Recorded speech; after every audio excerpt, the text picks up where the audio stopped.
Artificial intelligence or AI is all the rage right now. While ChatGPT answers all kinds of questions, the fact remains that people, brands and businesses and in our everyday lives, there are more questions than answers about disruptive technologies like AI. In this episode of Media Dialogues with Storyboard18, we'll be talking about how to navigate the generative AI landscape and the minefield of technologies coming our way at never seen before speed and scale. And more importantly, how can we learn to leverage AI for brands and businesses in a responsible way rather than getting overwhelmed and consumed by technology? We have a great panel of experts today who will hopefully give us some answers and some questions to ponder. I have with me Mukesh Guraya, who is the Chief Marketing Officer of Modi Naturals. We have Karthik Shankar, who is the Head of Digital Investments at Group M. And we have Sahil Deswal, who is the Chief Growth and Marketing Officer at Bobble AI. Hello and welcome to Media Dialogues, gentlemen. It's lovely to have you on the show. Thank you. Thank you. So let me kick off with asking something very basic, right? We have AI. We've experienced AI in all sorts of forms for a while now. Something as simple, something that we know of like recommendation engines are powered by AI and ML. So tell me why. Why is it that ChatGPT, generative AI, has caused such a stir? The curiosity, the excitement, the anxiety, the fear. Let me just come to each of you all really quickly and just get your thought on why that is happening. Sahil, I'll come to you first. Why do you think that's the case? Yeah, absolutely. I think it's a leapfrog moment for the entire industry. Something like this you picture in the future, and now it suddenly lands up at your doorstep, and the end customer has the power to ask a question and get an answer, which is not dumb anymore. So I believe, once ChatGPT came out, I think there was a lot of apprehension around, hey, what would be the use cases? Is this going to be like another technology that comes and goes? But we are seeing it play out in our daily lives. So at Bobble AI, we are a AI-powered world's largest conversational media platform. And we see chat and intent happening every day. We are leveraging artificial intelligence to figure out what is it that the user wants, what is it that the user is buying, what kind of services are they procuring, what kind of games are they playing. And based on these intents, we're able to personalize their chat experience. Not just that, we're also able to create very compelling, very disruptive, and very non-intrusive brand experiences. So imagine a brand like a Thumbs Up or a Oreo entering into a conversation. It's Valentine's Day, people are anyways going to go out, people are going to want to have those feelings, they're chatting, and this cohort of users is able to look at certain stickers which are absolutely customized, and they also have branding. So it's a very natural, organic way for these brands to enter into these conversations. But at the same time, I think AI has always been at the background. Now with ChatGPT, everything comes to the foreground, and the possibilities seem endless. So of course, while a lot of people don't know how to use it in the right way, but I believe as the time goes by and the maturity curve comes in, we're going to see a lot more of AI-powered experiences coming into the play. Yeah, I think we're still deciding whether it's hero or villain at this point in time. There's that debate going on. But Karthik, I'll quickly come to you with your just sense of what is this sort of dilemma, because AI, like we were saying, it's been around. We've used it. It's at the back end, but now it's in the front. So just quickly, what's the sense you're getting from people you speak to, clients? See, so Group M globally predicted last year that by 2032, 90% of all media or so to say, anything that we put out will be touched by AI, right? It also goes to the fact, which is currently today at around 60 to 65%, and India is slightly behind that from a global scale. I think we are anyways experiencing AI today, right?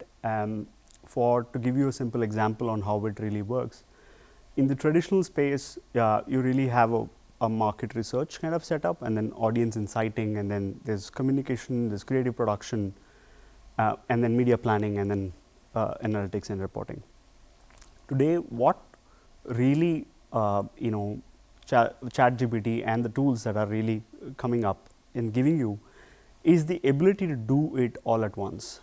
So let's experience that, right? So imagine you're able to give creatives at every length, right from text to image to everything to a system.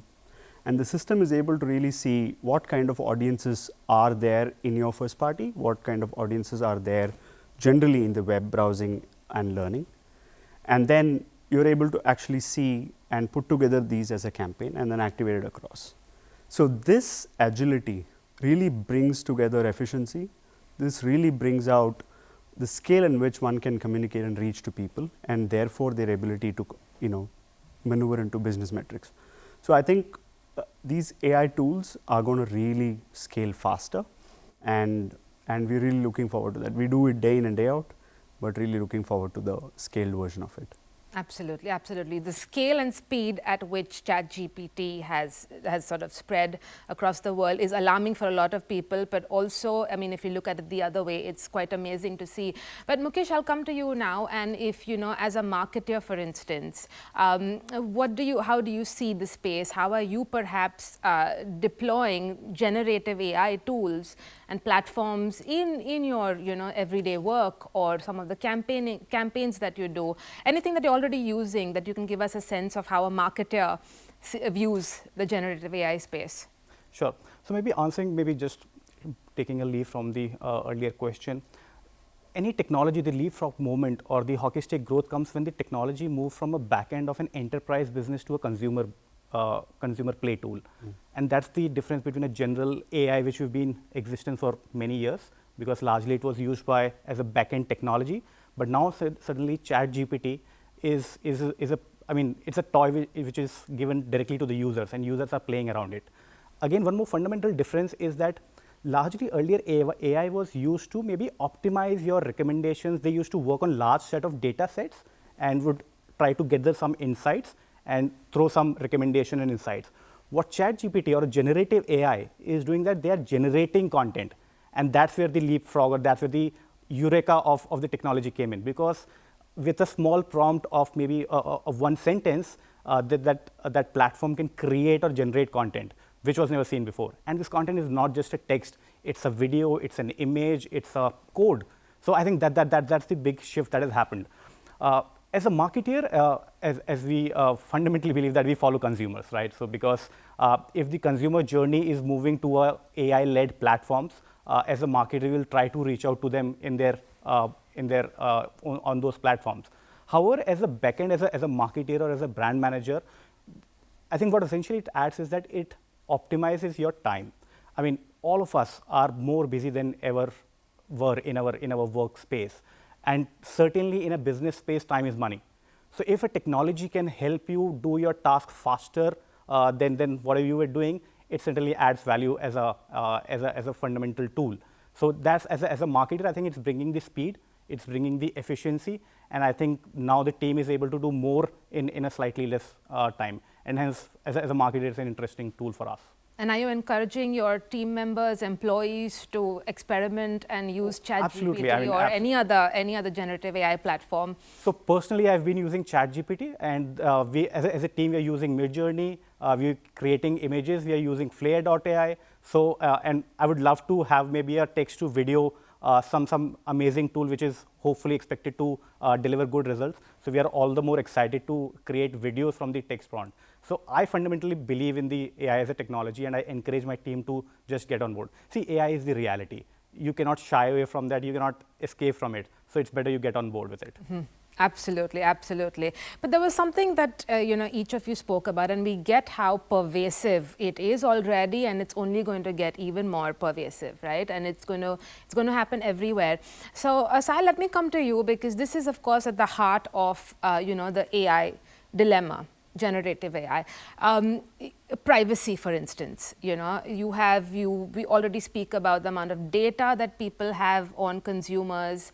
We talk about there are privacy concerns, there's regulations, laws. So tell me what's happening. How are you being mindful of, the privacy quotient when you work, say, with brands and, whatever initiative that you have planned, whatever products that you're launching? How are you mindful of that when you create products? Right. So I think privacy is definitely at the heart of what AI brings to the table. At the same time, you have to be very transparent and open with the users. So one very important aspect is that users should be opted in, users should know what exactly they're using and what kind of technologies are driving the experience. Yeah, but that's basic. At the same time, I mean, a lot of people are not sure about what their, rights are and what they should be careful of. But go on, go on. Correct. And at the same time, I think products need to be GDPR compliant. They need to be ISO certified. At the end of the day, you need to make sure that your customers are not at risk. So that is an ownership that the brand has to take. But at the same time, I think more and more customers are appreciative of the fact that there are features which are available. And especially with the kind of users that I see in my daily life, they're more than happy to say that I want to give a permission so that it personalizes my experience. Now, the use and abuse of AI is what will really demarcate the lines of scale. So today, for example, if a brand wants to reach out to a certain cohort of users, it is absolutely anonymized user data, right? It's not like what you are chatting is something that a brand can be looking into, or what you are purchasing is something which is going to be given out to a third party. So I feel privacy is at the heart of it, and if the user is opting in, and most of the times government regulations say that your data should be secure, you should be compliant. Otherwise, all brands will take that data. So how you are mindful of that data and how you use it, I think that separates the wheat from the chaff. Absolutely, absolutely. Karthik and Mukesh, I'm going to ask you, sort of taking a lead from that question. What sort of risks do you see with AI? And I'll come to you first, Karthik. Quickly, if you could just tell me some of the top line risks that you see and some of the conversations maybe you're having with clients around the risks, and how do you mitigate those? Sure. So if you look at the way Group M looked at media and creative and at all, right? We've always looked at what is the right way or the ethical considerations to kind of look at it. If you go back a few steps, we have something called responsible investment framework, where we take utmost care in terms of where the media dollar really goes, right? And is it brand suitable? Is it brand safe? Is it ethical? Is it also kind of reducing the carbon footprint and so on and so forth? The reason why I'm coming from that lens is it is absolutely important to be aware of the ethical considerations when we look at AI. What really happens in the black box is something that we do not are aware of. Second, the training data that goes into the large language models are very, very important to be in terms of being transparent and let alone audited by third parties, right? Those are very, very important, and that's what OpenAI AI and called for, and a lot of other key AI driven ethical committees are voicing for. So today, the way we look at it, it will ideally sit as part of the responsible investment framework, where we look at some level of transparency into the kind of data models that go in and what are the hidden biases therefore that are packed in along with that. That is one. Second, from an interaction standpoint, a user should always get to know that he's interacting with an AI. So disclosure is very, very important. So a disclosure whether you're actually interacting with an AI, your data has been collected for modeling and so on and so forth needs to be there. Today, I don't think there are frameworks around how those disclosures are put out. The third and critical is fraud and misinformation, right? One of the large impact at a societal level that we will see is the kind of information that is put out and the ability to for an individual to personally verify whether if its information is correct or not. And from a media standpoint, when the amplification happens, it's very, very important how the media dollar really works in terms of regulating such negative efforts are not being put out. So these are 3-4 considerations that we have in place when we look at ethical consideration on the use of AI. We are really formulating how we want to work together. What are the organizations that we need to partner to do this? Absolutely, absolutely. And of course, we're seeing a lot of sort of government conversations happening at the very top level about regulation, and that's across the world. And India could be leading the charge on that front as well. Mukesh, your quick take on, as a marketer, what are some of the risks you need to be aware of? So I think as a marketer, the biggest risk we run is about misinterpretation and misrepresentation. See, largely all your large language models are fed with some historical data, but no one knows what that data is, right? Because that's as Karthik mentioned, is a black box. As an output, hence, it becomes very important as a marketer to cross-check and validate whatever the information has been thrown into you. A simple copy-paste will not help. And that is where maybe, because as a marketer, we need to be not just logical and functional in our communication, but also we have to take the sentiments or the emotional aspects of a society at a large into consideration. There might be a lot of biases, there might be a lot of misinformation, there might be wrong facts, and because the technology is still in a very nascent stage, and we have seen that a lot of factually wrong information has been thrown out. So clearly, those are the very important risks that we're running. And if you're just doing a simple copy paste, the consumer will lose the trust on you as a brand, and which is the biggest compromise we can have. So at the sake of maybe trying to get more efficiency and productivity, we cannot compromise on the trust of the consumer. And even if, for example, if you're using a ChatGPT or maybe any model generated content, I think one of the again dilemma that we are facing is that should we explicitly mention that this is a ChatGPT generated content, or is there a human mind who's writing this content behind? Because there's a big possibility if consumer finds out on his own, he might lose that trust, and that would be extremely bad news for the brand. So which way have you decided to go? Are you disclosing when you have, say, suppose you have a piece of content out there and it is ChatGPT generated or any of the other platforms, are you disclosing then that this is AI and not human?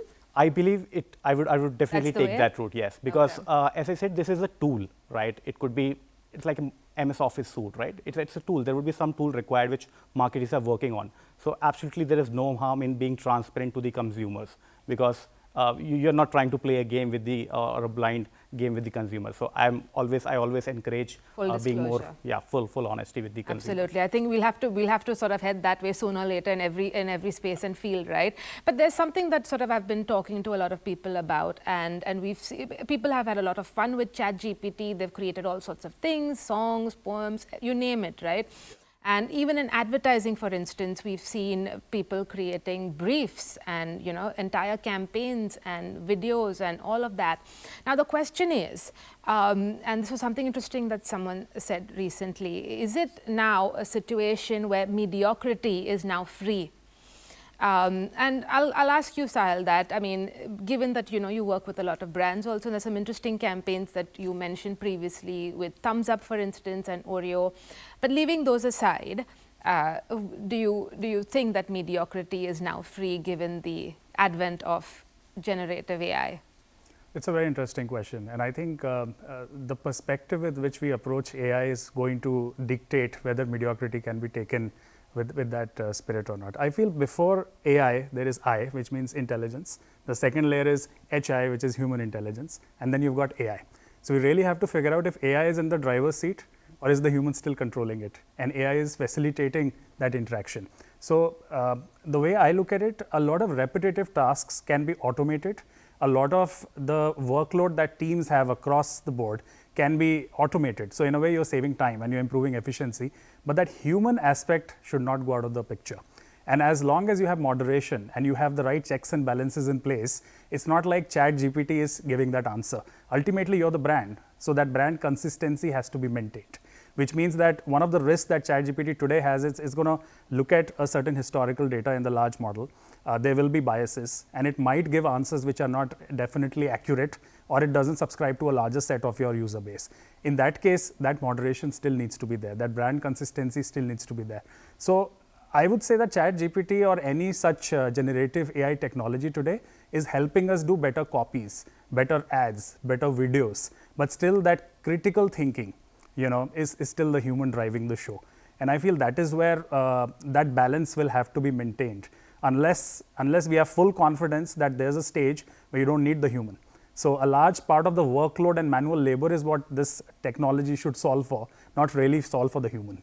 Absolutely. And that brings me to my next question. I'll ask you that, Karthik, because there's, of course, a lot of fear that AI is going to take jobs from humans. What's the sense you are getting in terms of what are some of the roles that will be irrelevant, and what are some of the roles that people will be hiring for? What are some of the skills that you will be looking for in people coming into the industry?